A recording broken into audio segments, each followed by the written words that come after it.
Je me suis donné pour objectif en 2025 de voir toute la filmographie de Brian De Palma et de les classer dans une tier list. Brian De Palma, c'est 30 films, de 1968 à 2019. Et pour commencer, j'ai choisi de parler de son meilleur film objectivement, L'Impasse de 1993. Une suite spirituelle de Scarface, Al Pacino incarnant un miroir du personnage de Tony Montana. Carlito Brigante est libéré de prison grâce à son avocat véreux. À peine sorti, il décide de devenir un homme honnête, fuyant sa vie d'avant. Il va se voir enfermé dans une spirale infernale criminelle à cause de ses amis. Dans ce film, Carlito incarne le point de moralité de cette histoire. D'un homme rempli de remords, rêvant d'un travail honnête et d'une vie de famille, bien loin de New York. Face à ses amis de son ancienne vie, des criminels en puissance, voyant en Carlito une réponse à leurs problèmes. Un sage parmi les fous, patron intègre dans une boîte de nuit dominée par les criminels.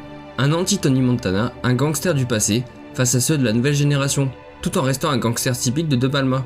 Son avocat et ami devenu criminel, avide d'argent, embarquera Carlito contre sa volonté dans une voie criminelle, brillamment incarné par Sean Penn, bien aidé par sa coupe de cheveux horrible, mais aussi par des seconds rôles, de John Leguizamo jusqu'à Viggo Mortensen.